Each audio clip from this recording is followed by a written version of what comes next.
कैसे हैं guys. Welcome back to another show.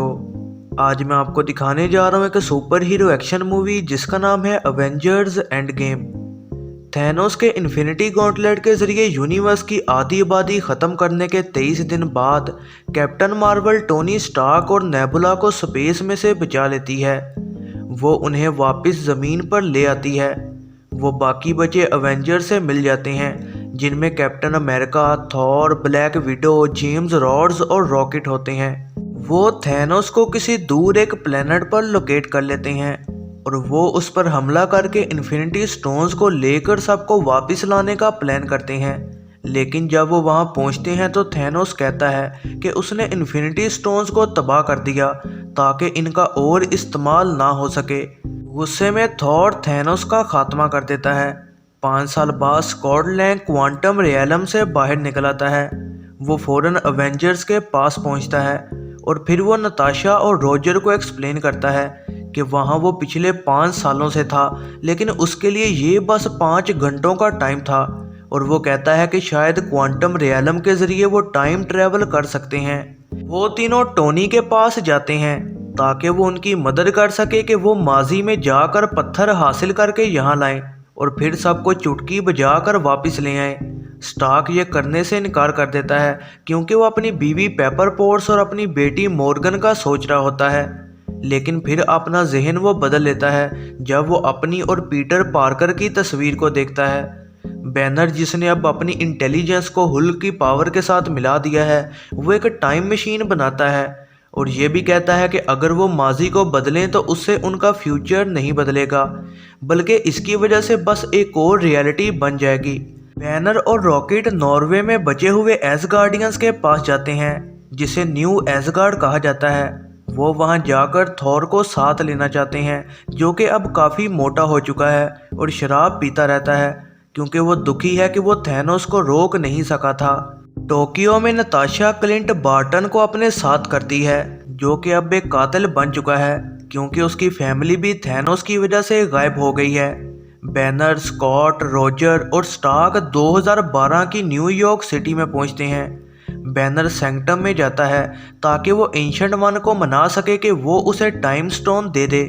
फिर स्टार्क के टावर पर रॉजर माइंड स्टोन को हासिल कर लेता है और स्कॉट और टोनी स्पेस स्टोन को लेने की कोशिश करते हैं लेकिन फेल हो जाते हैं और 2012 के लोकी को मौका मिलता है और वो टेसरेक्ट के साथ वहां से भाग जाता है। रॉजर और स्टार्क फिर 1970 में शील्ड के हेडक्वार्टर में पहुंचते हैं जहां स्टार्क स्पेस स्टोन की पुरानी वर्जन को हासिल कर लेता है और वो वहां अपने फादर हॉवर्ड स्टार्क से भी मिलता है। रॉजर तभी हैंक पिम से कई पिम पार्टिकल्स को चोरी करता है ताकि वो फ्यूचर में वापस जा सकें। इसी दौरान रॉकेट और थॉर 2013 में एसगार्ड में टाइम ट्रेवल करके जाते हैं और वहां जाकर वो जेन फोस्टर से रियलिटी स्टोन हासिल कर लेते हैं और वो थॉर के हथौड़े को भी वहां से हासिल कर लेते हैं। नेबुला और रोड्स कोरैग में 2014 में जाते हैं और वो पावर स्टोन को चोरी कर लेते हैं इससे पहले कि पीटर क्विल उसे चोरी करता। रोड्स पावर स्टोन के साथ प्रेजेंट में चला जाता है लेकिन नेबुला वापस नहीं जा पाती जब उसकी साइबरनेटिक पावर्स उसके ही माजी के वजूद के साथ जुड़ जाती हैं। इस कनेक्शन की वजह से 2014 का थैनोस देख लेता है कि फ्यूचर में उसके साथ क्या हुआ था और कैसे अवेंजर्स ने उसे हराया था। वो फ्यूचर की नेबुला को पकड़ लेता है और 2014 की नेबुला को फ्यूचर में भेज देता है। बार्टन और रमन ऑफ वॉरमियर में 2014 में जाते हैं जहां soul stone keeper red skull कहता है कि पत्थर को किसी की कुर्बानी देने के बाद ही हासिल किया जा सकता है। ये कुर्बानी उसकी होगी जिससे वो प्यार करते हैं।